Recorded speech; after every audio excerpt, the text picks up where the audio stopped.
Olá, bem-vindos mais uma vez ao quarto episódio. Estamos no quarto episódio já, né? Quarto episódio da segunda temporada do Podengue, a CEA, que é um podcast voltado para o mundo da engenharia, da arquitetura, e é uma colaboração do CREA Minas Gerais com a CEA, que é a Associação de Engenheiros Agrônomos de Andradas. Então, todo mundo seja bem-vindos.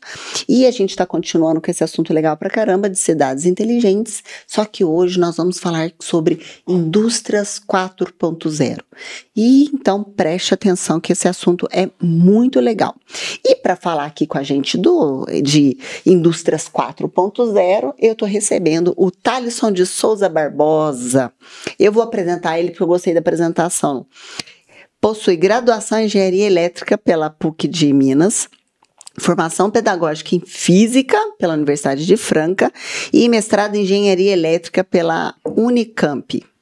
Atualmente leciona no curso de Engenharia Elétrica aqui na PUC Minas e tem um monte de experiência em distribuição de energia elétrica, geração distribuída, operação de sistemas elétricos, de potência, otimização, matemática, máquinas elétricas, eletrônicas, potência, com atuação em automação e controle de processos industriais. Então, assim, ó, gabaritadíssimo para a gente falar sobre o assunto. Thalisson, muito obrigada. Muito obrigado, Amanda. É um prazer estar aqui com vocês hoje. Que bom. Thalisson, eu aprendi uma coisa. Indústrias 4.0 quer dizer que seria a quarta revolução industrial. Exatamente. Exatamente. O que essa quarta evolução industrial teve de diferente das outras? Amanda, é até difícil de definir qual que é essa diferença principal. São uma série de aspectos, né? Nós conseguimos definir muito bem as três primeiras e a quarta, ela é quase que um conceito abstrato, né? Então, a primeira, nós temos a mecanização da indústria, a introdução das máquinas a vapor. A segunda, a era da eletricidade e do petróleo nas indústrias, né? E quando a gente fala eletricidade, são produções eletromecânicas. A terceira, nós já temos a digitalização da indústria, onde o computador entra nas indústrias, né? Sendo fomentado pelo controlador lógico programável. Ou seja, a era da automação é a era da indústria 3.0. Né? Então, o que define a indústria 4.0 é, muitas das vezes, até a utilização das tecnologias anteriores, né? Mas de forma extremamente conectada e inteligente.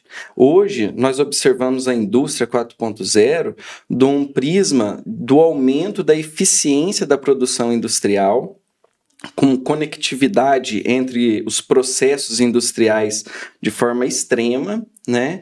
E a produção inteligente, né? Você até citou as cidades inteligentes, aqui nós estamos falando de produção inteligente, né? De número mínimo de resíduos gerados, alta eficiência produtiva, e tem um fator que é muito legal, que é a personalização da produção. Ou seja, agora com a indústria 4.0, o cliente pode personalizar o produto, né? Sem que isso tenha que parar a cadeia produtiva para que se produza um produto exclusivo para o cliente, né? É a cadeia produtiva, a depender da escolha do cliente, ela se auto-adaptar para poder gerar esse produto de forma autônoma para ele.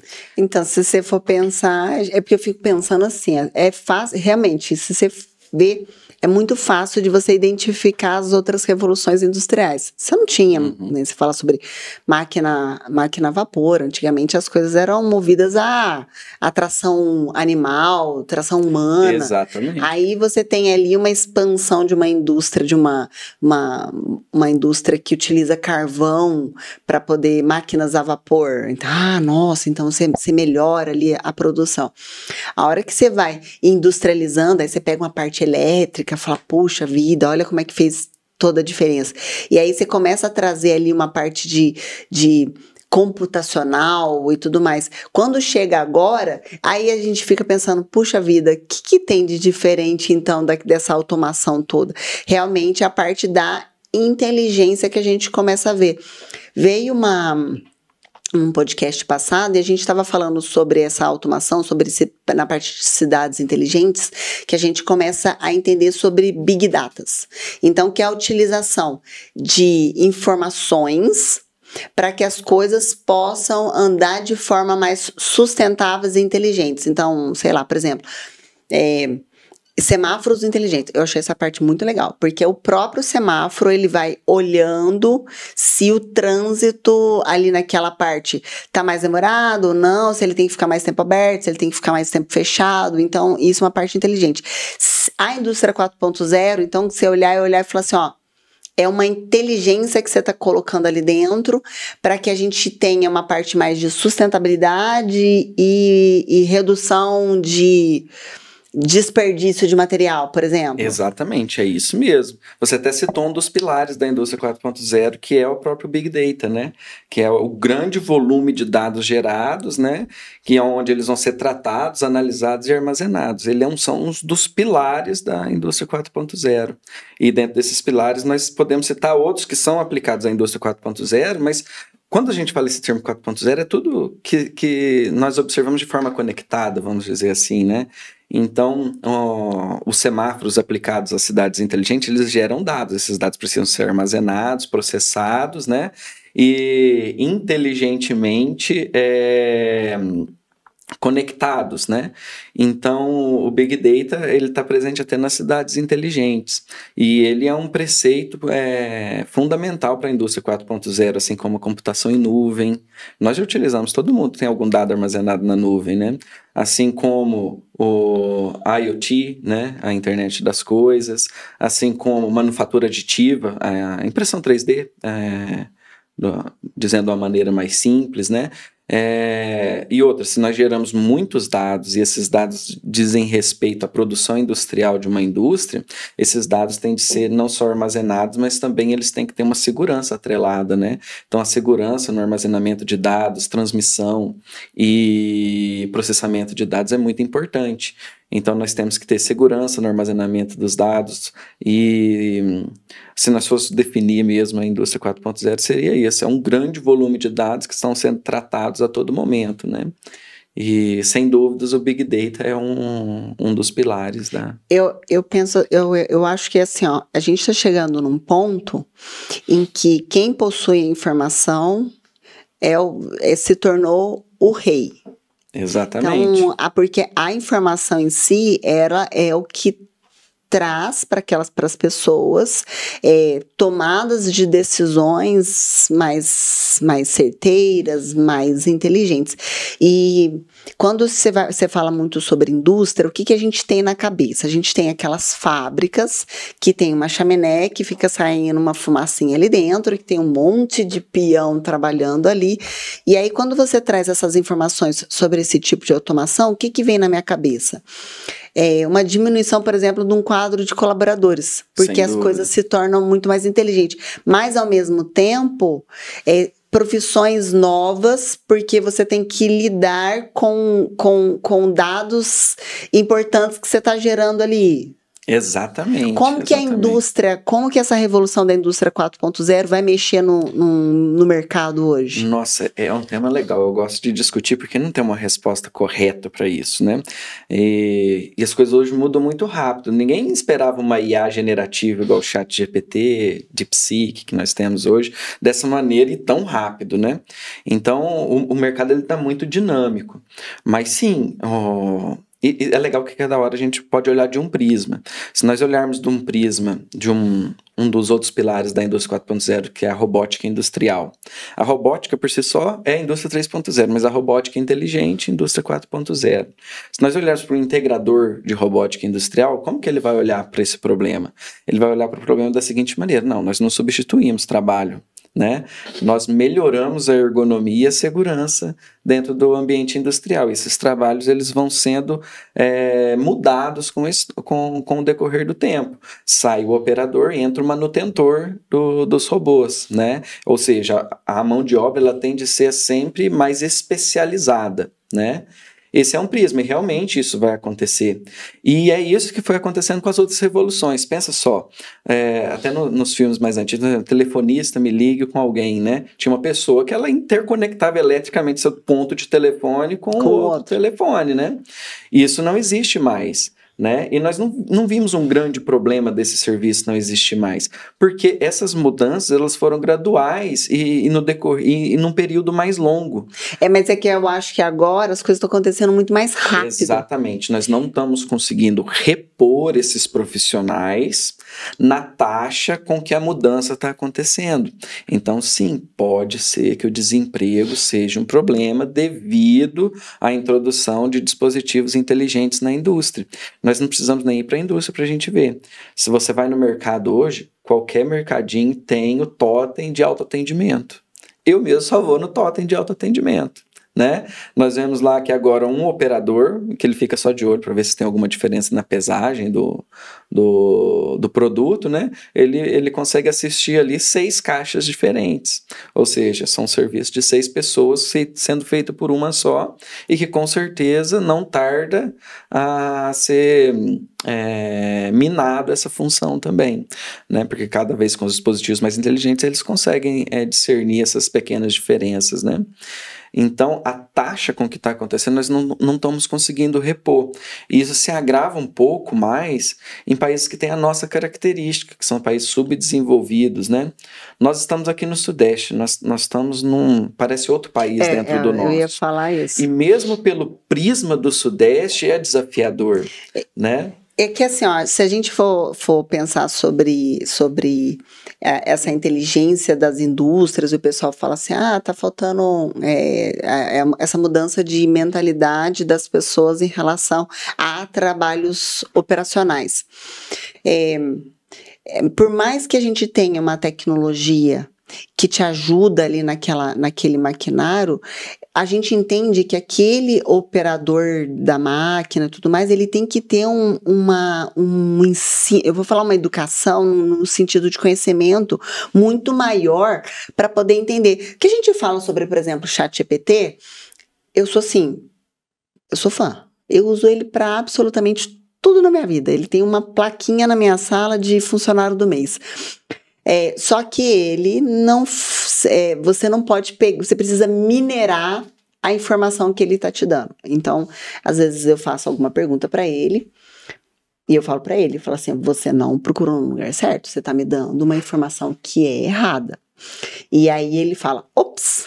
Você entendeu? Uhum. Então, eu falei, busca essa informação em tal lugar que você vai conseguir achar. Então, a gente vai treinando ele. Quando a gente fala, por exemplo, dessas automações, dessas informações, eu acredito que você tem que ter uma competência, desenvolvimento de competência, de entender muito mais sobre que dados que aquela máquina está me fornecendo para que eu realmente consiga tomar uma decisão melhor. Então, eu acho que para o operário, ele sai muito mais daquele trabalho braçal e passa para um trabalho muito mais intelectual. Exatamente. E é esse o ponto. Às vezes nós não conseguimos repor esse profissional no mercado de trabalho. Por quê? Porque ele tem deficiências básicas no ensino, vamos dizer assim, no ensino formal da formação dele, né? Porque... Como nós somos um país subdesenvolvido, né, às vezes a pessoa começa a trabalhar muito cedo, né, e o mais engraçado, nós começamos a ver isso diminuir e agora volta a aumentar, né, tem muito aluno saindo das escolas já para trabalhar, para poder ajudar no sustento da família, e depois para você tirar esse aluno do mercado de trabalho, né, e voltar ele para a sala de aula? Voltar ele para a sala de aula, você não consegue voltar ele no ponto onde ele parou mais. Mas eu acho que esse é uma grande questão, mas é que aí se a gente for começar a falar sobre educação, a gente acaba fugindo. Eu ainda acredito que a formação acadêmica que a gente possui no nosso país, ela não é voltada para o mercado de trabalho. Então, isso, e ninguém te ensina a trabalhar. Então, você está ali, você recebe um monte de informação, você te joga para o mercado de trabalho, você forma, você olha e fala, e aí, como é que começa? Você entendeu? Então, eu acredito que a gente tem essa falha. Mas, por outro lado, nós vivemos num país em que tem uma quantidade grande de informação, através, por exemplo, de um ensino EAD, que fica fácil da pessoa adquirir esse conhecimento. Eu acredito que a gente precisa começar a entender sobre quem é a nossa verdadeira mão de obra hoje. Então, cadê a nossa verdadeira mão de obra? Então, para as indústrias elas estão trabalhando com essa modificação, essa automação, mas ao mesmo tempo ela está buscando um operário que a gente chama de chão de fábrica, que é a pessoa que às vezes nem terminou o ensino médio e está ali trabalhando. Então, como é que você quer que ele vá trabalhar com esse tipo de conhecimento, se ele não foi ensinado esse tipo de conhecimento? E é um tipo de conhecimento que a gente não tem em ensino superior hoje. A gente só tem nessas formações separadas, cursos livres. Isso, exatamente. Há deficiência, sim, né? Mas o aluno, vamos pensar no aprendizado da pessoa para ela se atualizar frente ao mercado, né? Quando nós falamos no estudo EAD, eu vejo o estudo EAD como sendo mais difícil que o estudo presencial. Mas ele é 80% da educação superior do Brasil, né? Exatamente. Então, o aluno, ele tem que ter mais bases sólidas, porque o aprendizado é mais autônomo. Né? E para a gente para nós sermos autônomos no aprendizado, as nossas bases têm de ser mais sólidas, né? Mas sim, é indiscutível, né? As possibilidades de capacitação frente às disponibilidades dos cursos, né? E os cursos mais tradicionais, realmente eles ainda não abarcam todas as questões que estão hoje em voga no mundo, né? Tanto que nós vimos, você citou o ChatGPT, né? E ele caiu como uma bomba, assim, porque não foi uma coisa muito gradual, né? Não, foi assim, olha, apareceu isso aqui, os alunos estão usando no começo do semestre, pessoal, né? E eu também super incentivo o uso, né? E eu também incentivo aos alunos buscarem capacitações, né? As empresas, elas têm um papel legal nesse ponto também, que elas nos auxiliam muito, né? Nesse quesito com os programas de estágio, né? Elas ajudam a nós direcionarmos a formação do aluno frente às necessidades do setor, né? Então, é nesse que eu ia entrar, porque se você quando você estava falando, por exemplo, de indústria 3.0, que você está falando de uma automação, certo? Uhum. E aí você chega agora na 4.0, que seria mais a utilização dessas inteligências para essa automação. Isso. Só que a gente está aqui na 4.0, mas a nossa formação está na 3.0. Exato, exatamente, isso mesmo. Porque quando a gente fala, por exemplo, esse é um podcast voltado para arquiteto e para engenheiro. Uhum. Então, a maioria dos engenheiros, quando eles têm formação, eles têm a formação acadêmica, tudo mais, e esse entendimento da 3.0. Exato. E aí a gente tá agora numa que o pessoal fala assim, é tudo muito novo. Não é muito novo. Quando a gente fala, por exemplo, de IoT, todo mundo fica assim, nossa, o que é IoT? Você pega com essas geladeiras inteligentes. Aí você compra a geladeira. Aí a geladeira, ela mais ou menos entende o que você tem ali dentro. E aí você tem um visorzinho que você fica colocando. Faltando, sei lá, requeijão. Aí você clica lá. Tem algumas ainda que em grandes cidades consegue mandar, por exemplo, que seria a ideia, para um supermercado. O supermercado pega e manda a compra para você dentro da sua casa. Então, nós já utilizamos esse tipo de coisa no nosso dia a dia e ainda falta essa bendita dessa formação. Porque a gente fala de 4.0 para o pessoal de engenharia, de arquitetura, todo mundo fala, nós ainda estamos pensando em como automatizar algumas coisas, e aí as indústrias já estão falando de utilizar os dados para tomada de decisão, um negócio tipo, que a gente acha sobre isso, vai chegar na indústria e fala, Alexa, ligue as máquinas, sabe? Não, você levantou um ponto que é legal, é isso mesmo, é isso. Mas até porque a indústria, ela ainda está no 3.0, né? Muitas das indústrias, né? E algumas delas, quando nós perguntamos assim, faz 4.0 para a gente, ou seja, para a gente nós definimos o 4.0 assim, né? E na verdade é um conceito bem mais abrangente do que tudo isso. E, por exemplo, você citou o IoT, nossa, é uma coisa muito antiga, transcende até a própria criação da indústria indústria 4.0 em 2011, né? 2014, 2015 eu trabalhava bastante com isso, né? Desenvolvendo sistemas conectados, os sensores conectados, a casa conectada, né? E nós fomos vendo um desenvolvimento gradual, né? E hoje um dos pilares do 4.0. E sim, principalmente cursos de engenharia, eles tendem a ser um pouco mais conservadores, né? E aí é toda uma mudança estrutural. Eu concordo com você que nós temos que ter um profissional mais atualizado. Nós tomamos muito cuidado com isso, né? Só que tem um detalhe que é bem legal. Quando nós atualizamos o curso, nós somos avaliados, né? E se a forma como o curso não é avaliado não atualiza, como que nós vamos ter uma mudança de paradigma num curso, vou trazer para a minha área de engenharia elétrica, se a avaliação e como nós somos avaliados no mercado e pelo próprio Ministério da Educação, ele não ainda é conservador e com base no que nós tínhamos e que já está defasado.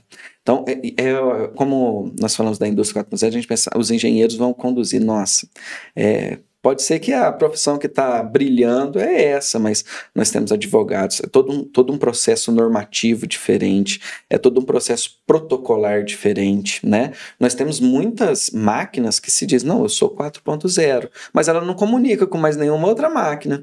Ela é igual você falou, você vai lá na geladeira, né? Aí você consegue fazer o pedido só na Amazon, né? Ou seja, ele é um sistema fechado da Amazon, né? Agora, imagina numa indústria, eu compro uma máquina que ela não conversa com mais nenhuma outra. O que adiantou? Isso não é 4.0. 4.0 é só automação. Extremamente conectado. Isso é só automação. Uma automação desse tipo é 3.0. Né? Seria essa grande diferença de tipo... O que é uma automação tradicional e uma automação 4.0? Seria essa integração entre as máquinas. Exatamente. Eu posso citar um processo industrial simples, né? Vamos pensar no processo de invase de um produto líquido, né? Então, no processo de invase de um produto líquido, primeiro, não vamos pensar na produção do produto, né? Nós só estamos pensando na produção do frasco, rotulagem e invase. São nós chamamos de 3 processos diferentes, né? Dados por 3 linhas diferentes. Então, no começo de tudo, nós temos o armazenamento da matéria-prima, o silo, né? Depois nós transportamos essa matéria-prima até onde é composto o frasco, tem inúmeros processos, nós temos 2 mais comuns, que é a injeção e o sopro, né? Se for produtos alimentícios vamos pensar no leite... Isso. Vamos pensar no leite saquinho, isso. Que é o leite do barriga mole. É isso, vamos pensar lá, nós estamos fazendo... Estamos sacando leite barriga mole. Exatamente. Então nós temos lá a envasatriz extremamente automatizada, ela consegue ler todos os parâmetros da máquina, né? Ela consegue fazer a pesagem correta do produto, ela consegue saber se o volume do produto está correto e adequar a inserção frente a variações de temperatura do produto. Enfim, ela consegue fazer tudo. Fazer a contagem de produtos envasados, disponibilizar isso na rede, maravilha, né? Mas ela pode não comunicar lá com o silo de armazenamento do plástico que compõe o saquinho, né? E aí, por exemplo, se você tem alguma falta lá o nível de matéria-prima está diminuindo, ela não consegue interpretar isso para adequar a produção para que isso possa ser reposto. Né? Precisa de alguém intervir, alguém observar essa grandeza e intervir no processo, porque muitas das vezes essas máquinas são são de empresas diferentes. É que normalmente um fabrica a embalagem, porque se você for pensar no saquinho, no barriga mole, você tem o fazendeiro que produz o leite, que manda para uma cooperativa, a cooperativa que faz a venda para a indústria do leite. Exatamente. Aí você tem uma outra empresa que faz a embalagem, que te entrega essa embalagem para que essa empresa... Na verdade, essa empresa acaba fazendo somente ali o invase e a comercialização do bendito do produto. Perfeito. Só que a cadeia dele ela é muito ampla. Agora vamos observar uma cadeia inteligente. A cadeia inteligente é a seguinte, o cliente fez o pedido lá, eu preciso de... 1.000 litros de leite ensacado, né? Cada unidade de 1 litro, perdão. Aí nós vamos fazer... O cliente fez o pedido.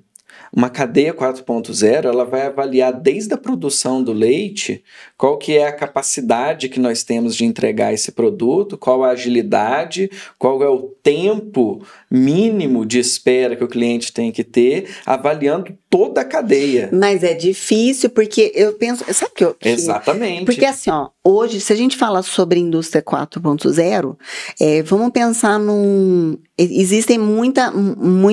A indústria, ela não faz 100% do seu produto, certo? Não existe nenhuma... Eu brinco disso porque, assim, ó, quando a gente fala disso, eu lembro de uma história muito bacana, que é do Henry Ford, quando ele inventou a Fordlândia aqui no Brasil. Porque ele queria tomar conta de toda a cadeia produtiva e a única coisa que ele não tinha era borracha para fabricação do pneu, porque o resto ele tinha metalúrgica, era fazenda para couro de banco, aí tinha tudo. E aí ele inventou que ele queria fazer a borracha também para ele fazer a produção dos pneus. E obviamente que não deu certo. E aí você não tem toda uma cadeia produtiva. Então, quando a dificuldade é o seguinte, você tem uma empresa que pensa 4.0, mas vão pensar que ela seria o digital, mas o resto, ela está no analógico. Como que as empresas corrigem isso? Exatamente, é esse o desafio. Se você pensar no saquinho, aqui agora que a gente falando do saquinho de leite... A gente é mineiro, eu já fui de roça. Eu sei como é que tira leite da vaca. E ali, por mais... Ali ainda é uma certa automação, porque você está lidando com gado, e o gado é vivo. Você não tem como prever que tenha 100%. Então, se você for pensar... Vão existir ainda empresas que não conseguem ter esse modelo 4.0, porque parte da cadeia dela ainda é analógica. Exatamente, é esse o desafio. Tem empresas que não conseguem ser automatizadas ainda. Né? Automatizada no 3.0. Exatamente, devido a esse tipo de produção. Né? Mas a definição de 4.0 é isso, é a cadeia toda controlada. Né?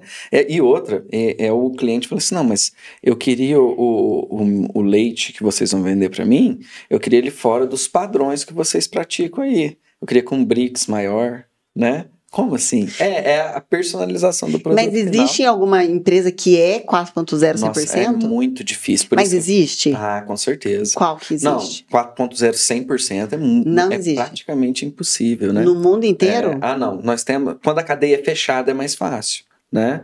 Mas, por exemplo, quando você pergunta para o pessoal da indústria o que é 4.0, vocês vão ser 4.0. Então, 4.0 para mim, né? Eu estava conversando com um aluno, ele é gerente de eletrônica, de desenvolvimento eletrônico de uma empresa aqui em Poços, né? Eu perguntei para ele, falei assim, não, 4.0 para a gente é assim, né? Nós estamos desenvolvendo um produto para uma empresa internacional, ela tem um monte de padrões de aperto das peças desse produto. As nossas furadeiras aqui é todos manuais, né? Então nós temos operadores que fazem o aperto e nós compramos uma furadeira americana que ela tem todo o controle de torque, angulação, tudo bonitinho, totalmente 4.0. Eu falei assim, mas como assim 4.0? Falou assim, nós colocamos a receita lá para ela, né? E aí no começo do dia produtivo nós vamos produzir essa receita. E aí ela já faz tudo sozinha. Mas isso não seria automação? Exatamente. Entendeu? Então, né? Cada um acha uma coisa. Exatamente. Mas fica difícil. E aí, agora, olha para você ver se nós fôssemos olhar para o prisma do 4.0 mesmo. Seria o cliente, falar assim, os meus padrões são esses, né? Aí, dado o processo produtivo deles, inteligentemente, a planta se readequar, sem ter que um operador ir lá e setar uma receita, entendeu? Como que é complexo isso, né? Então, qual que seria para o engenheiro? Qual que seria o maior desafio? O primeiro ponto, né, é essas definições esparsas do que é C4.0, né? Para o engenheiro estar pronto para esse mercado hoje em dia, aí nós vamos entrar na falha da formação, né? Hoje, qualquer engenheiro, seja ele mecânico, eletricista, civil, ele tem que saber lidar com dados. Não existe engenheiro que não saiba lidar com dados, que não saiba programar um computador, que não saiba automatizar processos, né? Quando eu falo automatizar processos, não é só o robô que faz uma paletização automatizada, não, né? Quando você vai lá no GPT e pede alguma coisa para ele, você pode estar automatizando algum pequeno processo, Estou não é isso? automatizando meus pensamentos. Exatamente. Casa conectada, né? Às vezes você tá ali, você consegue identificar a distância que você está da casa, ela começa já a climatizar a casa, tudo bonitinho, né? Hoje até carros populares fazem isso, né? Você tem lá o aplicativo. Você liga na chave assim, ele liga sozinho, liga o ar-condicionado e não sei o que, já deixa Com o aplicativo você consegue colocar a hora que é para ele dar a partida, para você já entrar. Nesses BID da vida. Exatamente. Né? Então, olha, uma coisa. Um BID, que você já faz todo conectado pelo celular, você consegue ligar, desligar, blá, blá, ele seria um 4.0. E, por exemplo, o meu carro, ele ainda é movido a combustível, mas eu aperto um botão na chave, ele liga sozinho, liga o ar-condicionado, você entendeu? Ele consegue fazer várias coisas ali dentro. Ele seria uma automação. Não, nós podemos dizer que ele também está extremamente conectado, só a força motriz nesse caso que está mudando, né? No caso do elétrico, ele é mais eficiente, a eficiência está ligada ao conceito de 4.0. Mas no caso de um carro elétrico, ele tem muito mais conectividade. Sem Você dúvida. consegue fazer as coisas pelo aplicativo, tudinho pelo aplicativo do celular. É porque os processos elétricos, eles são altamente controláveis. Então, que é diferente do... Por isso que eu falo, é complicado você decidir o que é realmente 4.0, você falar que a tua empresa é 100% 4.0 ou você se especializar numa empresa 4.0. Porque você pensa no engenheiro, o engenheiro fala assim, cara, agora vou me especializar numa empresa 4.0. Se nem as pessoas entendem direito o que é. O que nós vamos ter são engenheiros se especificando, né, se especializando, aliás, nos processos que levam a uma empresa a ser 4.0, né? Um engenheiro que se especializa em integração de processos, né? Lembra as máquinas que vêm de fabricantes diferentes? Como que nós integramos as duas? Como que nós utilizamos os dados das duas para que as duas possam conversar? Aí seria um engenheiro de redes, né? Nós temos muitas indústrias que estão assim, nossa, nós temos automação pronta, nós geramos o dado, só que o dado não está disponível. Não está disponível, ele não chega no meu servidor, entendeu? E quando ele chega, o que eu faço com ele? Então, daí tem os engenheiros de análise de dados. Então, os dados são imprescindíveis para a indústria 4.0, né? Os engenheiros de automação, eles mudam paradigma, eles continuam fazendo automação de processos, só que a forma com que essa automação se integra é diferente. Né? Então, a integração desses processos é um ramo muito forte na indústria 4.0. Né? Por exemplo, nós temos uma empresa, ela é estrangeira e tem uma sede aqui, ela tem uma planta aqui em Poços. Né? Ela foi o mais próximo que eu vi da nossa região de ser 4.0. Só que daí é uma empresa que trabalha com usinagem. Usinagem é o seguinte, chega um bloco, vamos pensar, um bloco de alumínio, né? E você esculpe nesse bloco de alumínio a peça que você quer. Ou seja, você retira material. Concorda comigo? Concordo. Quando você retira material, o que você faz com o que saiu? De certa forma é um desperdício, ele é reciclável, ele é reciclado, né? Mas ele tem que passar por um beneficiamento, né? Isso por si só já não está incluso no conceito do 4.0, porque o 4.0 é manufatura aditiva. Agora imagina se ao invés de você... Mas o que é manufatura aditiva? É a impressão 3D. Ah, entendi. Você adiciona material, você não retira, porque quando você retira, você desperdiça. E aí entra na parte de sustentabilidade. Exatamente. Porque na impressão 3D, você concorda que o desperdício é mínimo? Você tem o desperdício para fazer uma pequena limpeza do bico de impressão e depois o material que é depositado, ele é um material que é específico para compor a peça. Né? Você tem alguns suportes que são gerados às vezes que também são desperdício, mas frente a um bloco de alumínio que é todo retirado das partes não necessárias, né? Do paradigma de você produzir esse bloco colocando somente as partes necessárias, a eficiência dessa produção aditiva é muito maior. Né? Mas a gente não pode desqualificar uma empresa só por conta disso e falar que ela não é 4.0, porque é muito difícil você abarcar todos os pilares, né? Mas essa empresa, ela tem a produção praticamente toda robotizada, né? Então são robôs que montam e que fazem todo o processo da empresa, né? Eles geram um volume de dados absurdo. Então, E eles sabem lidar com esses dados? Sabem lidar com os dados. Eles têm uma rastreabilidade da produção absurda. Então, por exemplo, imagina você comprou seu automóvel, né? Ele teve um problema no cabeçote, né? Teve uma trinca no cabeçote. Se o processo for feito da maneira correta, quando esse cabeçote ele entra como defeito na concessionária, ele tem um código de rastreabilidade. Nós vamos ver o que aconteceu. Será que é um problema dessa peça ou é um problema da nossa cadeia de produção para aquele lote? Né? Porque quando nós estamos trabalhando ciclos térmicos, que é o caso, né? Qualquer diferença de temperatura você pode gerar imperfeições na estrutura. E quando você tem grande volume de dados, você fala assim, nossa, olha, no dia que esse cabeçote foi produzido, exatamente no minuto que ele estava na câmara de recozimento do metal, né? Nós tivemos uma variação de temperatura devido a um desabastecimento da companhia elétrica. Né? E na inspeção visual ele passou, mas olha aí, então é melhor nós já desqualificarmos toda essa microprodução, porque eles vão dar problema pra gente. Olha, isso é muito legal. É muito legal. Né? Isso é mais legal pra caramba.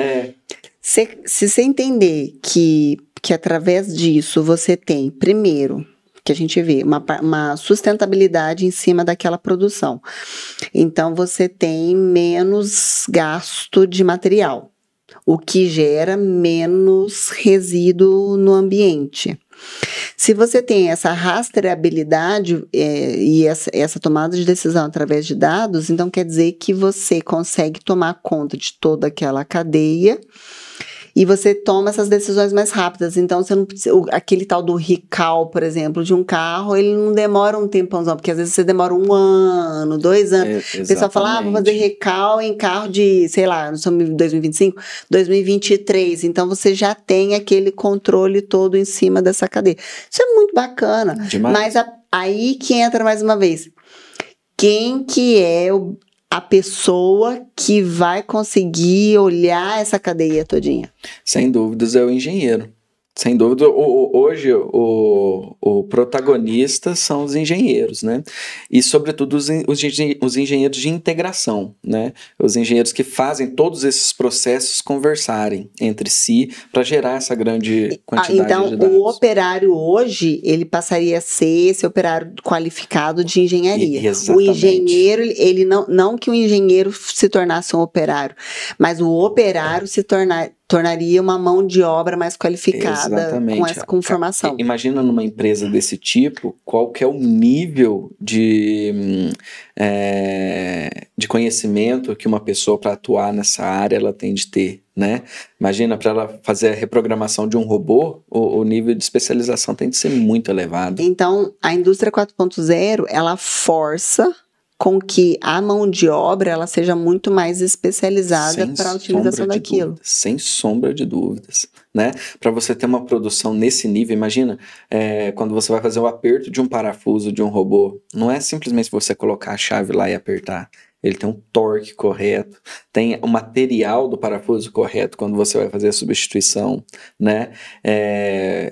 Por exemplo, tudo que é máquina mecânica, ele vai gerando certos desvios. Você citou o carro, né? Quando você compra o carro novinho, presta atenção para você ver. Você vê que o barulho dele vai mudando com o tempo. O consumo dele muda com o tempo. Né? Por quê? Porque são máquinas mecânicas, são peças mecânicas que elas estão se atritando, né? E elas vão se desgastando, e com o robô é a mesma coisa, né? Então, vez ou outra, você vai observando esses desvios e você tem que fazer a reprogramação do robô, né? E isso é feito por um profissional extremamente especializado. E o fato de um produto ser produzido por uma indústria 4.0, ele teoricamente ele não ficaria mais caro, ele ficaria mais barato? Sim, esse é o panorama, sem sombra de dúvidas. Porque se você for pensar, a gente tem um pensamento errado, eu acho, a respeito disso, porque você fala assim, ó, e agora, teoricamente, numa empresa, o mais caro é a mão de obra, é a folha de pagamento. Exato. E aí, você tem uma folha de pagamento agora de pessoas especialistas. Não tem mais peão, não tem mais. Exato. chão de Muito fábrica. difícil. Você entendeu? Você tem agora mão de obra especializada.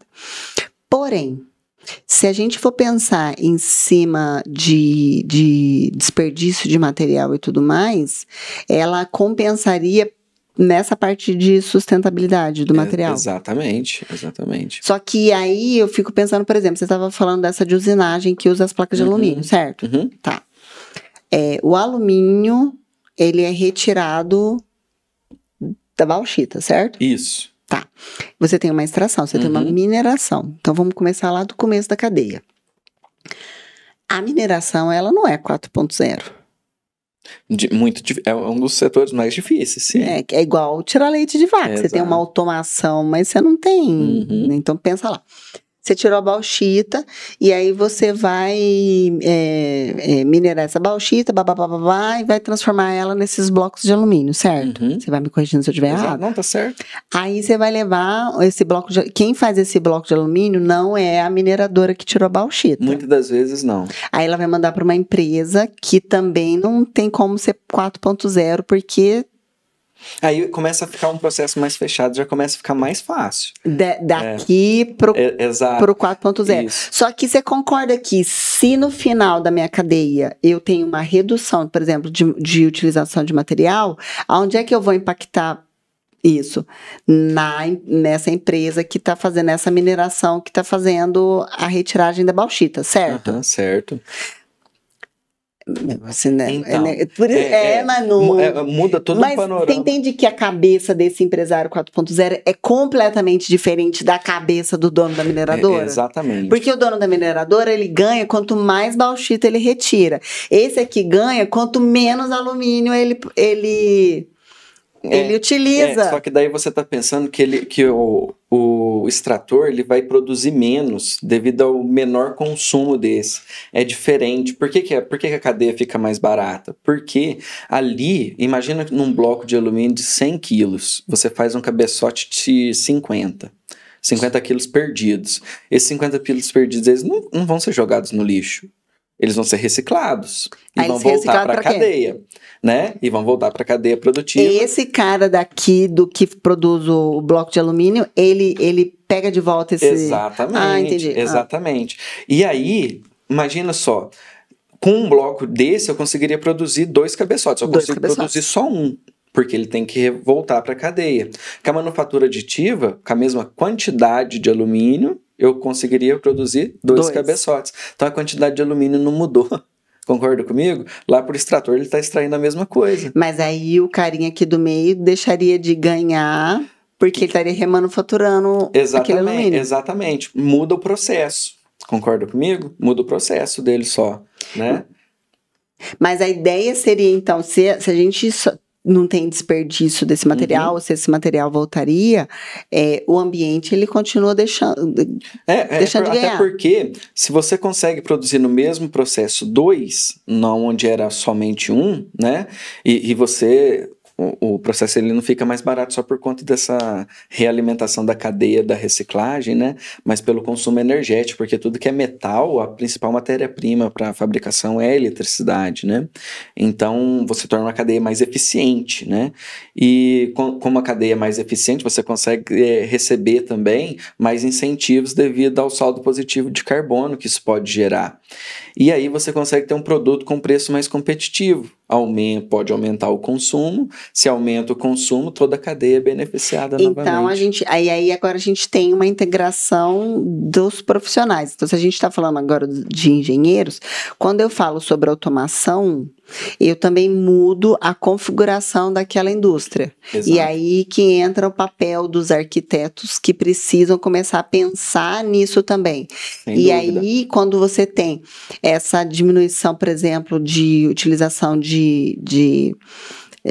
mão de obra, de produto primário, e aí você tem também uma diferenciação na produção. Então, os agrônomos também precisam pensar de uma maneira diferente. A gente fala de agrônomos, porque a gente está falando ali, por exemplo, de soja, que é utilizada em quase tudo que existe, que a gente come, tem soja. Exatamente. Você tem, então, uma modificação também desde ali da extração da matéria-prima. Com certeza, com certeza. Então, você vai mexer com todo mundo? Mexe com toda a cadeia. Muda tudo. Muda até as relações interpessoais, elas vão mudar, né? Porque, por exemplo, hoje você chega numa indústria, você vai no setor de engenharia, um escritório, tá todos os engenheiros atuando, todo o setor de engenharia, o RH, o administrativo, tudo. Agora, imagina como que vai ficar esse escritório com a indústria 4.0. Imagina o planejador de manutenção, né? Se você tem um alto volume de dados gerados por essas máquinas, você vai gerenciar isso tudo com inteligência artificial. E as manutenções, elas vão começar a ser programadas como? Automaticamente, né? Então, você concorda que esse escritório vai ficando cada vez mais esparso? Né? E as relações interpessoais vão ficando diferentes, né? Porque antes, como que funcionava? Eu preciso, amanhã, o cliente solicitou um aumento de 50% da produção, né? Isso vai para o gerente de produção, né? Ele fala assim, não, tudo bem, nossa cadeia está aqui está a nossa matéria-prima, nós temos suficiente, né? Então ele vai olhar toda a parte de insumos e dos turnos de trabalho, se é possível você realizar aquela produção. Aí ele vai conversar, muitas vezes não acontece isso, né? E aí que acontece o problema, mas ele teria de conversar com o supervisor de manutenção. Nós vamos aumentar a produção, então a disponibilidade dessa máquina aqui, que seria de 8 horas, ela tende a passar a ser de 12, é possível? Ele vai falar para você, é ou não, porque ela pode estar programada para manutenção naquele momento, né? Se é possível, beleza. Aí nós vamos para a parte da produção. Se vai aumentar o volume de produção, você tem que aumentar o número de operadores. Aí você vai lá no RH. Exatamente. Como que tá? Eu posso, porque tem o descanso mínimo necessário para os operadores, para qualquer trabalhador, né? Então, olha a cadeia que é, né? Na indústria 4.0 seria o seguinte: o cliente aumentou a quantidade, tudo bem, eles reescalonam a produção automaticamente. Não tem mais essas relações, né? Não tem mais essa conversa com o gerente de produção, com o gerente de manutenção, porque esses dados já vão estar todos disponíveis. Você já vai conseguir, você tem à mão, né, a disponibilidade da capacidade de produção frente à disponibilidade de máquinas na planta industrial, né? E com essa diminuição da operação também, né? Essas plantas tendem a ficar cada vez mais vazias, né? Mas eu acho que as relações, elas se tornam mais... Eu vou falar aqui... mais inteligentes, porque se você for pensar numa indústria 4.0, todo mundo que está lá dentro, ele parte de um mesmo nível de conhecimento. Exatamente. São conhecimentos especializados, mas você não tem mais aquela hierarquia que você tinha ali o chão de fábrica, aí depois do chão de fábrica você tem ali o supervisor, aí do supervisor você tem o gerente, aí do gerente você tem... Aí beleza, teoricamente o engenheiro está aqui em cima, ele nem conhece os carinha que produzem. Uhum. Só que ao mesmo tempo, você tem essa mão de obra muito especializada na utilização dentro da indústria que já está ali na 4.0, só que você tem um grande problema lá de novo na extração da matéria-prima, que muitas vezes tem a necessidade de uma mão de obra porque... não, vou falar uma coisa pra você, é muito complicado. É muito complexo. Eu tava vendo uma reportagem sobre um cara que ele produz mexerica pocã e ele tava desesperado porque não tinha quem colhia a mexerica dele. Mas, ao mesmo tempo, você tem grandes fazendas de soja em que os tratores fazem a colheita da soja sozinho. Não tem nem motorista dentro daqueles tratores. Exato. Então, você tem... cadeias, por exemplo, eu falo da cadeia da soja, do milho, que você já tem essas máquinas automatizadas que funcionam via satélite, os caras sabem centímetro da onde está ali tua plantação. Eu vi umas máquinas que tinha, eu não sei que bicho que tinha tido cria bem no meio dali e a máquina conseguiu fazer a leitura do terreno e viu que tinha. E era um bicho pequenininho, não sei se era tatu, o que era, pequenininho. Aquelas máquinas são gigantescos. E ele viu que tinha, e ele parou, ele avisou que tinha alguma coisa, então tinha uma pessoa só que foi lá para vigiar a máquina, viu que tinha lá, retirou tudo mais, e a máquina continuou. E as máquinas trabalham 24 horas. Exatamente. Você não tem mais. E aí, aquela mão de obra, beleza, essa cadeia aqui tá toda automatizada, tá toda no 4.0. E o que vai acontecer com essas... Exatamente. Lembra quando nós começamos a falar dos desafios, como que vai ser isso no futuro? Esse vai ser o maior desafio. Além de ser difícil de implementar nos processos aonde essa automação já é viável, ela é muito desigual. Por quê? Você citou a soja. O mundo inteiro resolve o problema da soja, porque a soja é uma commodity. Porque tudo tem soja. O povo acha que não, mas tudo que você come tem soja. Tudo industrializado tem soja. Soja, o mundo inteiro resolve o problema da soja, porque o mundo inteiro depende da soja. O mundo inteiro resolve o problema do café, porque o mundo inteiro consome alguma café. Coisa que a gente fala, eu tava vendo, a gente aqui em Minas Gerais, a gente tem café de encosta. Exatamente, que são de melhor qualidade. E que não tem a mínima condição de você chegar um maquinário lá em cima. Então, eu pensava isso, meus cunhados são produtores de café aqui da região. Já existem e eles preferem. Encosta? Não tão íngreme, né? Não tão íngreme. Porque você tem mas de morro. Como que a tecnologia gradualmente está chegando aí, né? Hoje você tem máquinas que trabalham com desníveis de até 80 graus. Né? É muita coisa. É coisa pra caramba. É muita coisa, né? E então, mas demora mais para chegar, né? Que a soja também, o terreno ajuda bastante na onde ela é produzida, né? Mas quando a gente fala desse tipo de produto de grande comercialização, é mais fácil ter a 4.0 chegar mais rápido neles, porque daí muita gente trabalhando e muita gente que precisa. Viabilizando. Agora imagina a mexerica Poncã mesmo. É muito difícil, porque é um nicho muito específico de quem consome, é um produto que tem valor agregado, né? Mas geralmente a quantidade de pessoas pensando nessa solução são menores. Então, setores que são assim, eles vão demorar mais para chegar com esse índice de automação, sim. E é claro, tem processos que a gente não consegue vislumbrar uma automação simples para ele. Nem não automação tem soluções empregadas. Por exemplo, lembra a planta que eu acabei de citar para vocês, que produzem o produto a partir do alumínio?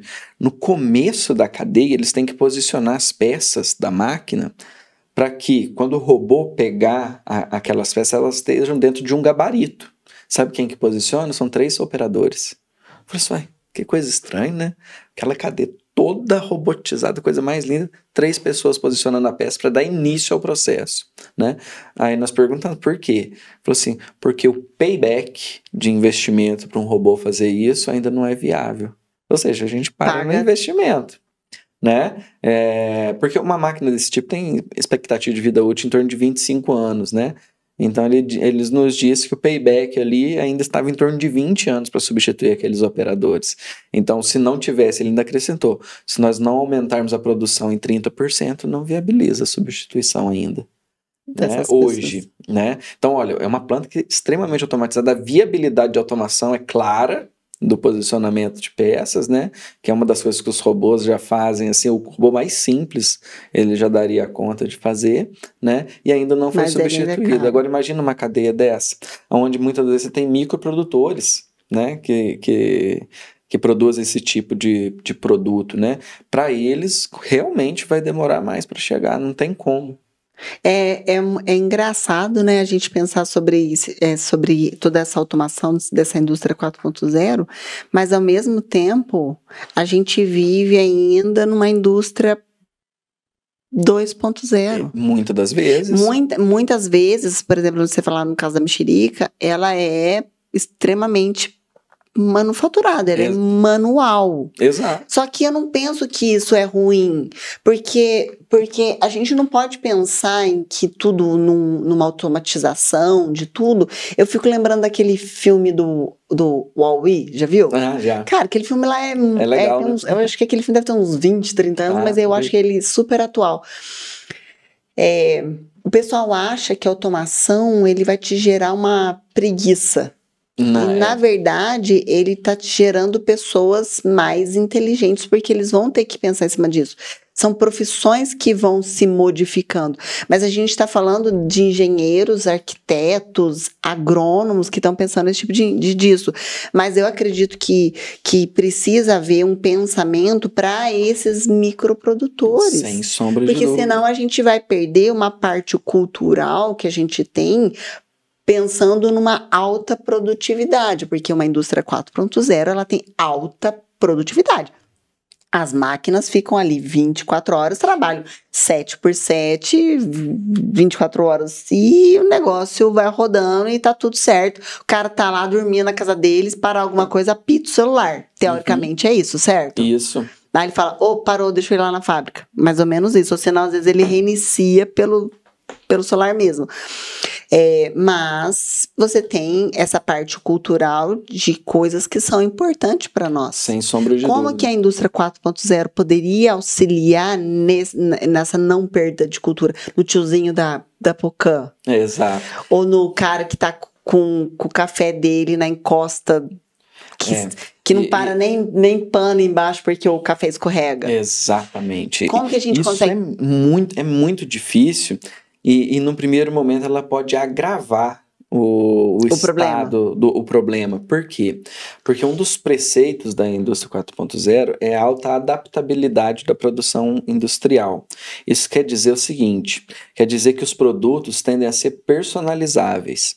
Agora vamos pensar numa pessoa que produz Danone iogurte caseiro, né? Ela faz um sabor mamão, morango e melão. Faz maior sucesso. Nenhuma empresa produz esse tipo de sabor, né? Com a indústria 4.0, eu poderia falar assim, não, tudo bem, eu vou abrir meu mercado aqui e eu queria, com uma rotulagem própria minha, esse sabor. A indústria se adaptar e entregar esse produto para ele sem ter que ter grandes problemas. Porque como que é feito hoje? Você tem que praticamente parar a planta, estabelecer a receita. Depois de estabelecer a receita, você tem que ver se algum desses componentes não degradam as linhas, né? Ou você tem que, às vezes, mudar o material das linhas. Se esse produto ele é um pouco mais viscoso, você pode ter que mudar as bombas. Não, né? nem se faz, não se faz personalização. Na automação não se faz. Não, muito difícil. Não tem jeito. Tanto que não tem como Como hoje. que na 4.0 vai fazer? Então, esse é o paradigma. Se a gente chegar nesse ponto, você concorda comigo que fica mais perigoso para pequena produção manufaturada que nós estamos falando aí? E aí, nós temos que esse tipo de produtor, ele vai ter que se adequar. Como que ele pode fazer isso? Tem um termo que chama tecnologias escaláveis, né? A impressão 3D é um baita de um exemplo de tecnologia escalável, né? Por exemplo, eu vou produzir um invólucro desse microfone aqui, plástico, né? Se eu for começar a produzir com impressora 3D, eu ponho a minha impressora, projeto o sistema e ela vai produzindo sozinha. Eu aumentei a produção, eu posso aumentar a velocidade com que ela produz.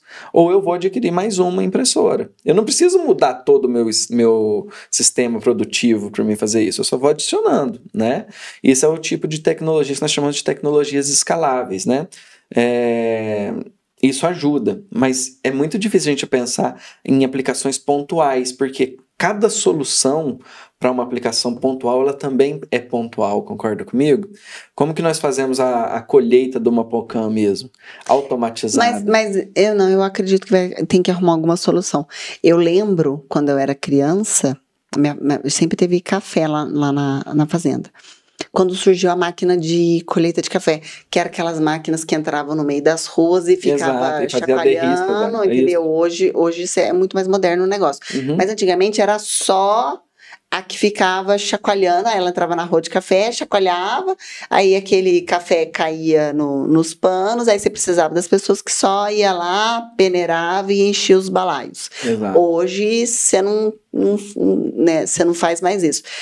Então, eu acredito que quem pensa esse tipo de automação na cadeia final, porque se vamos pensar que essa 4.0 já seria lá no final para entrega para o consumidor, certo? Certo. Ele também teria começar a pensar na cadeia inteira, porque você fala sobre mexerica, a gente acha que mexerica você só vai ali e compra na feira. Mas você tem diversos produtos sabor mexerica sem e dúvida. que você precisa daquilo. Então, como é que você vai pensar numa indústria que você está lá no produto para entregar para o produtor final, se você, que tem mais condições, não pensar numa cadeia inteira, você entendeu? Sem sombra de dúvidas. Então, eu acredito que isso seja um dos maiores desafios para a engenharia. Não, sem sombra de dúvidas, até porque cada problema desse é um problema muito diverso um do outro, né? Como você põe uma mexerica pocã é diferente como você põe uma laranja convencional, porque a laranja convencional, ela já faz parte de uma indústria de porte muito maior, né? Então, você já tem soluções pré-implementadas. Esse é um grande desafio. É um desafio, assim, enorme. E se a gente vai para aplicações que são mais pontuais, imagina, tem muita coisa de sabor mexerica, né? Mas tem muito mais coisa de sabor laranja. É porque laranja você produz o ano inteiro, mexerica você só produz no meio do ano. Então a gente vai estreitando o nicho. Quando nós vamos estreitando o nicho, essas soluções ficam mais pontuais, significa que elas são soluções mais caras de ser implementadas também, né? Por que elas são mais caras de ser implementadas? Porque o volume produtivo é muito baixo, eu tenho que destacar alguém ou todo um ecossistema para pensar nessa solução.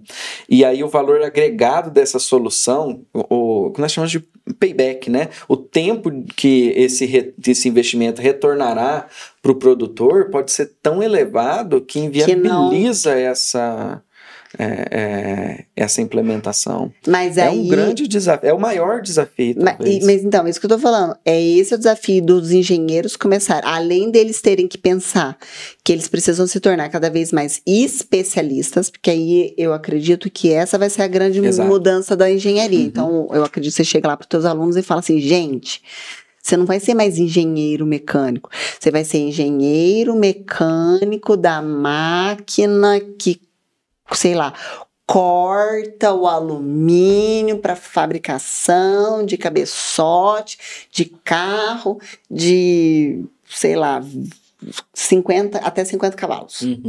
Então, é um negócio bem especialistas. Então, a gente vai estar trabalhando com especialistas. O que eu faço? Eu faço isso.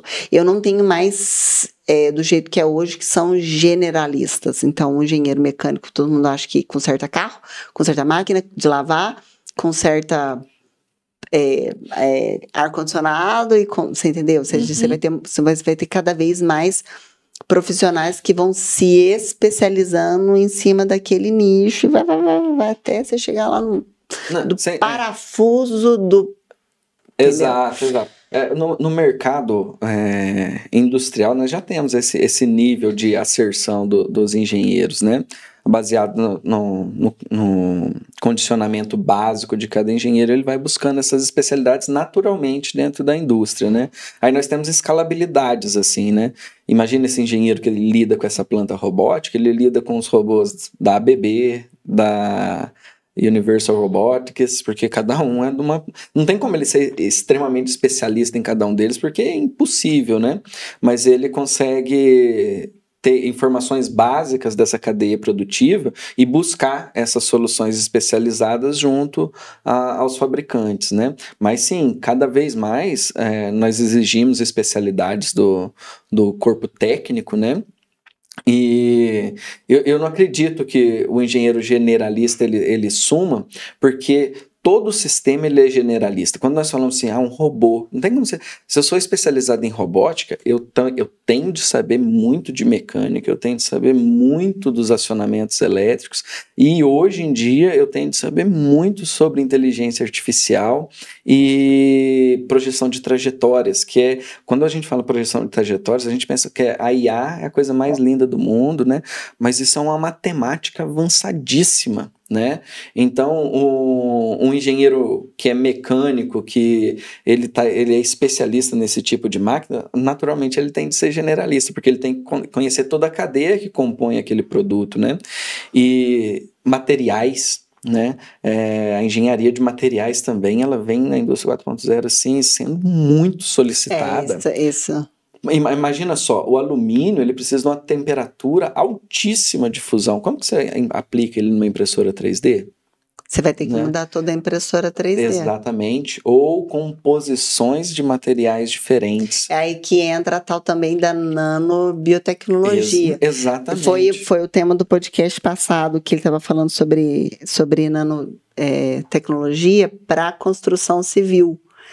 Só que aí a gente traz nessas modificações que você traz a modificação para esse tipo de material também. Você fala, cara. Exatamente. A tal da discussão hoje do terras raras. Para que serve terras raras? É um tiquinho de terra aqui, um tiquinho de terra ali. Ninguém vai sair cavucando um buraco enorme, porque terras raras é um tiquinho. É muito pouco, É uma moçoroca que faz ali, já arrancou tudo que tinha.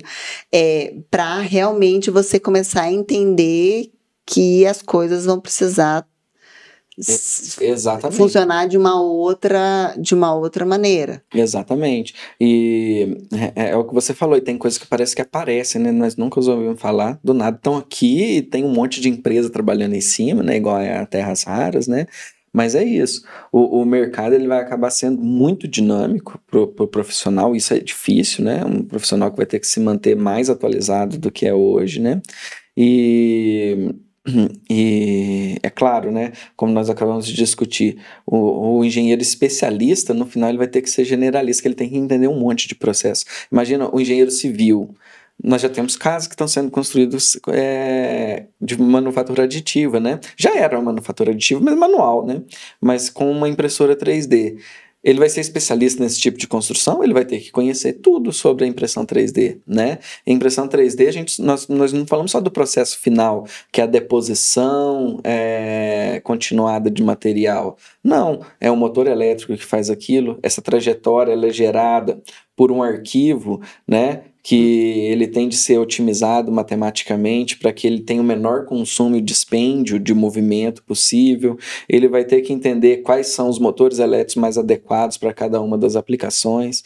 Então, eu acho que assim, para o ramo da engenharia, é um desafio muito grande, porque hoje não basta mais o engenheiro de um conhecimento só, que nós temos muito, né? Hoje o engenheiro vai ter que entender de muitos processos. Então você acha que ao invés ele ficar especialista, pelo contrário, ele vai ser um... Para que ele seja um especialista, ele vai ter que ser um baita de um generalista. Porque são múltiplos processos, né? É um assunto que faz realmente essa mudança da cadeia inteirinha. Exatamente. E aí não é só sobre a cadeia produtiva, mas também sobre o tipo de profissional que está lidando ali. E aí é mais aquilo que você falou.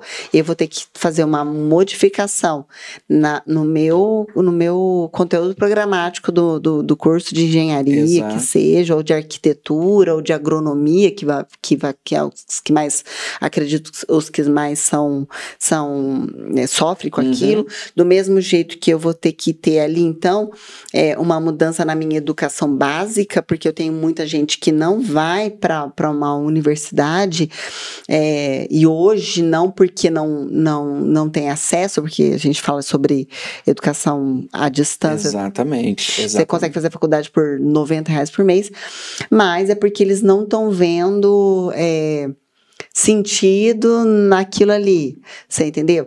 E aí você também tem do outro lado um chão de fábrica que não quer mais ser chão de fábrica, mas também entende que ele não pode ser esse especialista, porque esse especialista vai ter que passar o resto da vida dele estudando. Exato. E aí você vai ter que ter uma modificação também na educação básica.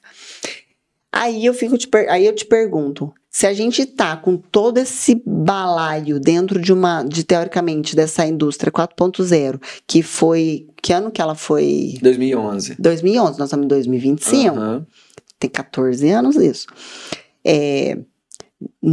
A indústria 3.0, ela foi em 1960. 3.0? 45. Ela começou em 45. Você tem um tempo... Você vai tendo tempos menores de revoluções. O que a gente espera da 5.0, então? Nossa, aí... se já é difícil nós detalharmos a 4.0, a 5.0, porque então... Você entende que a 5.0 daqui a pouco tá aí, mas a gente não conseguiu lidar com isso daqui ainda? Não às vezes, por máquina, mas pelo recurso humano. E aí, uma coisa que eu fico um pouco aflito nos últimos tempos é porque, como nós comentamos em off aqui, né? Nós somos bons mineiros, né? E eu também amo ser brasileiro, né? Então eu gosto muito daqui, eu fico muito preocupado com o que acontece por aqui, né? Então imagina, voltando no especialista, você concorda comigo que nos mesmos 5 anos de formação do engenheiro, a densidade de formação dele vai ser muito elevada? Eu tenho que fazer isso aqui de conhecimento, caber nisso aqui de tempo para ele aprender, para que ele saia minimamente pronto para o mercado de trabalho. Então, antes o que ele aprendia era isso, nesse tempo. Agora ele aprende isso, nesse tempo. Isso aqui cada vez aumentando mais, que novas tecnologias vão chegando no mercado. Nós não implementamos nem 1/3 da 4.0, já estamos pensando na 5.0, que vai aumentar ainda mais essa densidade educacional, né? E o que eu recebo hoje? Alunos que eu não consigo tratar o básico com eles, porque eles têm uma formação básica muito deficitária. Muito deficitária. Então, eu teria de aumentar a densidade de conhecimento e eu estou tendo de diminuir, porque para mim conseguir colocar esse aluno num perfil de engenharia, que antes já chegava para mim com perfil de engenharia, eu gasto 1 ano e meio, 2 anos. Eu estou gastando muito mais tempo, porque eu tenho que fazer a correção de uma educação básica que não foi feita, que é uma educação básica que está lá na indústria 2.0, eu vou falar para você que tá na 2.0, porque ainda é um modelo fordista, que o Ford que trouxe essa revolução 2.0, não é? Isso, não é? Exatamente, ele é o grande precursor, né? Da 2.0. Isso. Então, a gente ainda tem um modelo fordista na educação, tanto que os alunos estudam nas cadeiras em linha de produção, né? Um atrás do outro. E você tem que levantar a mão para ir no banheiro.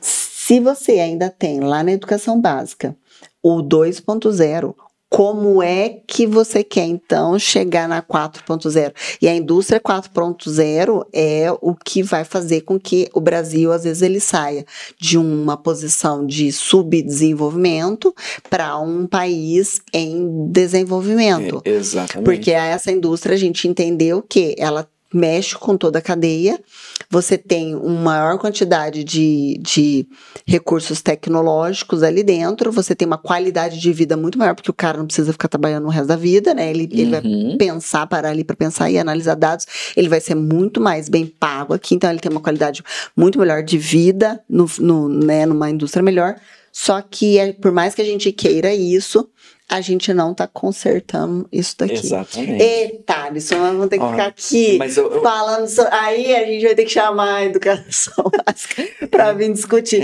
É um baita de um desafio. E sabe o que eu fico com mais medo? Ai, não fala. Além de já estar deficitário o modelo deficitário não está sendo empregado, eles não conseguem estabelecer a qualidade desse modelo deficitário ainda. Imagina, você falou que a educação é 2.0, né? Antes chegava um aluno 2.0 para mim lá, de educação convencional, tradicional, mas ele sabia todos os conceitos que ele deveria ter aprendido ali, né? Hoje, nem nesse modelo eles estão conseguindo aprender mais, eles já chegam deficitários no modelo antigo. Porque a educação é 2.0, mas a pecinha que está chegando para eles hoje já está lá na 5.0 e tendo que se adaptar a isso. Tem umas coisas que são engraçadas, né? Eu falo assim, os problemas estão aqui em cima, mas quem resolve os problemas estão pensando aqui embaixo. Exato. Entendeu? Né? Então a gente teria que inverter. Os problemas estão aqui e quem resolve os problemas já está aqui em cima, porque ele já está pensando, já tendo uma visão de futuro diferenciada. Exatamente. Thaleson, mas tem coisa que nos deixa esperançosos, né? Por exemplo, nós temos um modelo convencional de ensino, né? Que nós estamos vendo que para a indústria 4.0 vai ser um grande problema, né? Mas essa semana nós visitamos uma escola que alunos numa faixa etária de entre 11 e 15 anos nos apresentaram projetos de robótica. Mas não é possível, será que isso aqui é diferente? Mas é da educação tradicional, básica? É educação básica, mas é particular. É uma escola diferenciada. Escola realmente é de um modelo diferente, né? Aí eu falei assim, nossa, que legal, né? Aí a hora que eu me dei conta, eu estava dentro do laboratório de robótica deles. E aí não tem só um, tem dois. Eu falei assim, nossa, que legal, né? E se você vê o projeto que eles apresentaram pra gente, é de inovação tecnológica mesmo, né? Coisas disruptivas. Assim, nossa, um menino de 12 anos me apresentando um projeto desse, eu fiquei muito feliz.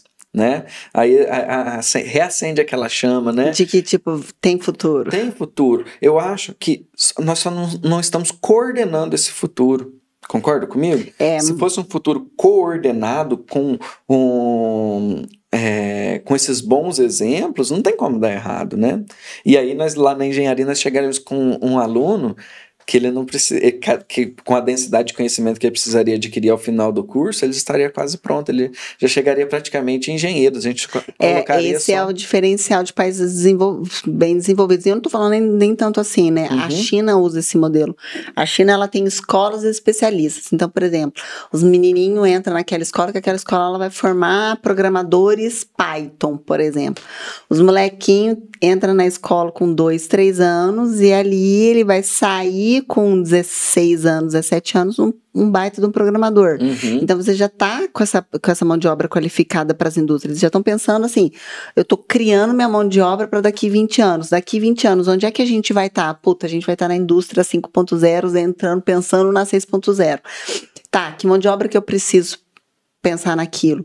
Então, é isso aqui que eu vou ter. É óbvio que você está falando de um país que é extremamente povoado e populoso, tem 1 bilhão de habitantes morando lá, é diferentemente disso daqui. Mas eu ainda acredito que a gente tem muito potencial e precisa ter realmente esse pensamento de política pública diferenciada, porque senão a gente não vai para frente. E aí nós paramos num problema que é o seguinte, a indústria 4.0 são máquinas e tudo, mas vamos pensar no ser 4.0? No ser 4.0, a gestão tem de ser 4.0, ela tem que ser uma gestão inteligente. Isso é uma gestão inteligente que eles estão fazendo. Por que eles formam assim? Porque eles sabem que à medida do crescimento do país, lá na frente você vai precisar dessa mão de obra, e aí você incentiva, né? Aqui nós não temos isso. Né? Nós não temos essa gestão bem feita e pensando nos problemas que hão de vir, né? Nós estamos deficitários em corrigir os problemas que já estão aqui. Ixi, né? Thales, eu tô, estamos com o buraco, a gente está muito mais embaixo. Exatamente. E aí, por exemplo, quando a gente fala da indústria, é a indústria que movimenta a economia do país. E quando nós movimentamos a economia do país, nós mexemos com todo aspecto socioeconômico, sociocultural, uma sociedade. São as indústrias que, no final da linha, compõem essa sociedade. A gente fala sobre indústria, mas não estou falando de indústria. Quando a gente fala, por exemplo, de uma colheita de uma soja, isso também é um modelo industrial. Exatamente. Nós estamos falando do agro, de tudo. Indústria. Exatamente. Nós estamos falando disso de produção. De produção. Produção. Nós estamos produzindo alimentos, nós estamos produzindo vestimenta, automóveis, isso. Produção industrial. É ela que movimenta a sociedade e tudo, né? E se a indústria vai solicitar no futuro, mentira, no presente, um profissional desse gabarito, e nós não estamos conseguindo entregar esse profissional, uma hora a conta não fecha mais. Eu acho que a conta já não está fechando. E aí a nossa divergência frente aos grandes no mundo pode ser até ficar maior, né? E esse é um grande problema. Pensa para você ver, esse conceito de 4.0 é 2011. Na onde que ele foi criado? Foi criado numa feira onde a Alemanha discutia modelos para modernizar a sua indústria. Um dos países que tem a indústria mais moderna do mundo, né? Já sentiu a necessidade, né, de que aqueles modelos já não eram suficientes mais, né? E agora ele cai como uma bomba aqui pra gente. E eles já estão discutindo lá a 5.0 e a gente aqui penando na 3.0. Exatamente. Ixi, tá. Então deixa o que você falaria pro engenheiro hoje? Teu aluno que está ali, ou o engenheiro que é formado e que foi formado nesse modelo tradicional, para esse pensamento, pensando nele como um profissional de futuro. O engenheiro do presente dirá o engenheiro do futuro, né? Ele é um engenheiro que tem de se atualizar numa taxa muito maior da qual ele já faz. O engenheiro sempre se atualiza. mas as tecnologias elas vão tendo acréscimos muito elevados em curtos espaços de tempo, né? E às vezes elas são tecnologias que são muito disruptivas, né? Que você não consegue aproveitar muito o conceito de uma tecnologia anterior para aplicar ali, né? Então, a capacidade de capacitação do engenheiro, né, e de autoaprendizado é muito importante, né? Porque não dá para ele se matricular num curso e ir lá na Alemanha, né? É isso, cada vez ele vai ter que ter autonomia no seu aprendizado, né?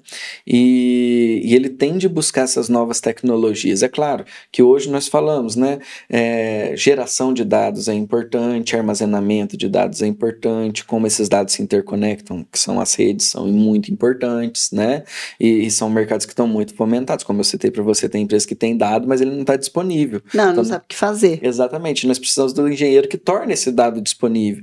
Nós vamos precisar do engenheiro que consolide esses dados, né? Ou seja, que faça digestão desse dado, processamento dos dados, né? E mostre para a planta industrial o que ela realmente precisa saber, né? Quanto à sua produção. Então, hoje, o engenheiro também tem de ser conectado, não tem como, né? Ele tem de estar à frente das tecnologias de internet das coisas. Hoje o sensor não é mais aquele sensor padrão 4 a 20 miliamperes que é ligado no PLC. Entendeu?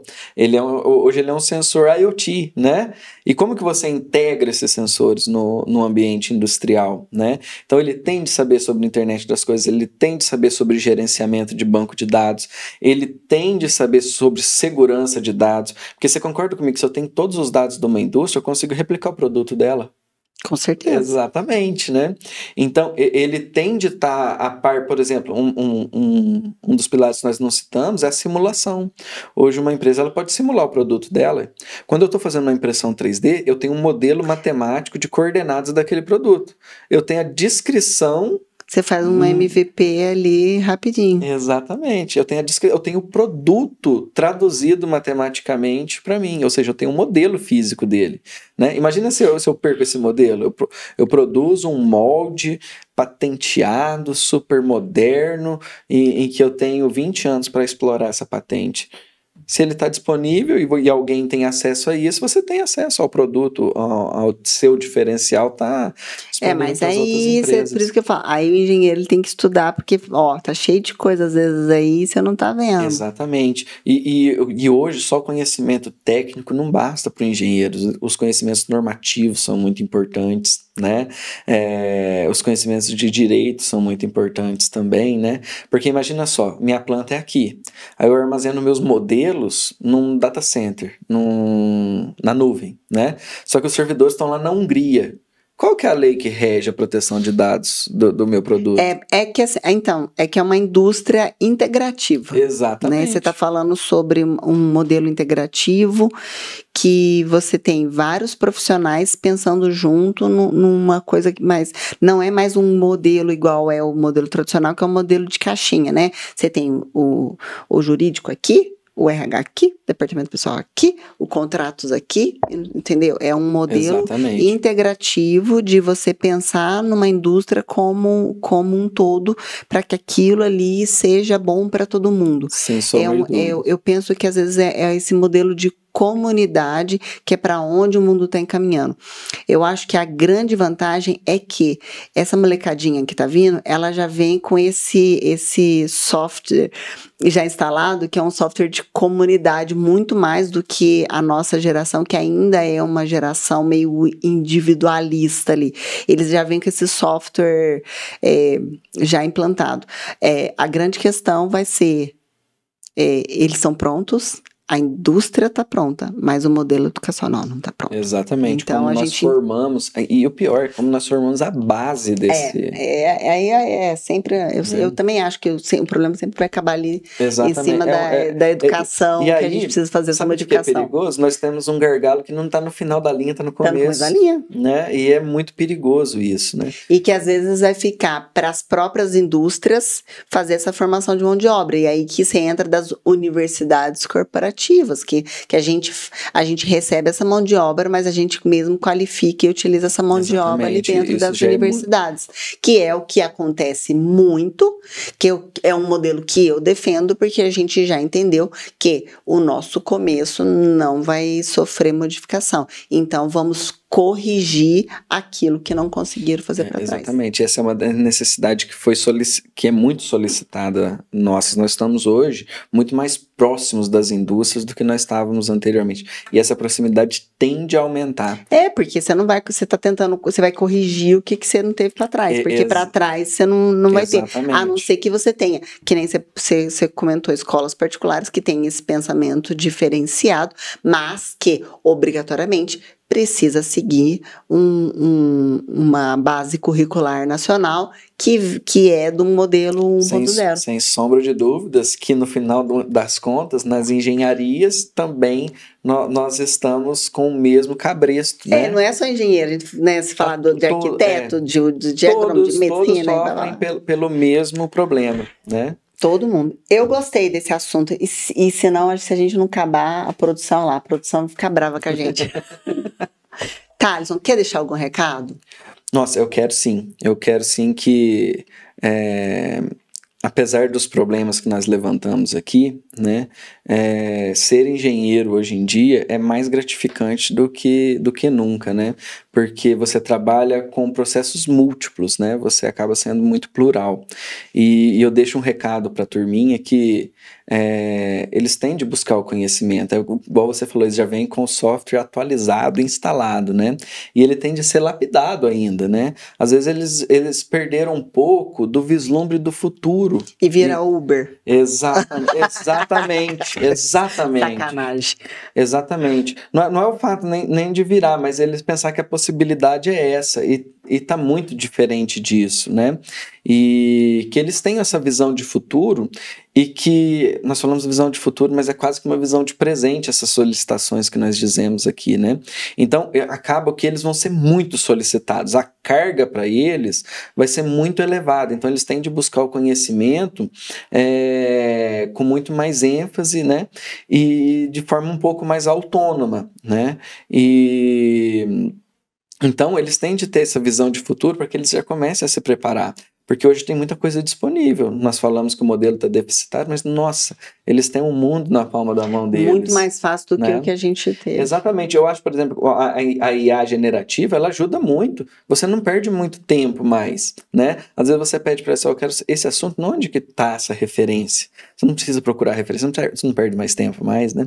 Então você já chega na fonte dos dados, mas de maneira mais fácil, né? E para quem tem hoje essa visão de futuro, com certeza vai ter sucesso lá na frente, seja qual área que ele for escolher, porque todas estão com essa mudança de paradigma, né? O robô que faz a cirurgia, né? A tecnologia que está embarcada lá no mercado quando você vai comprar um produto. Então, a tecnologia está em todos os lugares, nós temos que nos atualizar sempre, principalmente o pessoal mais novo que está adentrando agora no mercado de trabalho. É isso. Se alguém quiser te achar onde? Pois é, eu não sou muito ativo nas redes sociais, mas consegue me achar na PUC Minas, né, que é a minha segunda casa, pode me mandar um e-mail, né, que vai estar disponível na descrição lá do programa, né, e também deixo disponível o meu telefone, pode entrar em contato pelo WhatsApp e pelo Instagram também. Eu uso pouco, mas eu sempre dou uma olhada lá, para saber, porque nós precisamos manter atualizado, apesar de eu não gostar muito, é uma necessidade hoje em dia, né? A gente ainda vive em sociedade, né? Exatamente. Tá certo. Thaleson, obrigada por Muito obrigado, Amanda, pelo convite. Foi muito legal. Foi muito legal. É isso. E para vocês, é para engenheiro? Não é. É para todo mundo, porque a gente tem que começar a pensar num futuro, numa maneira diferente de pensar. Isso vale para qualquer pessoa, para qualquer uma das profissões, porque a gente ainda mora nesse planeta e está todo mundo aqui integrado. Então, muito obrigada você que ficou aqui até agora, e a gente se vê no próximo episódio.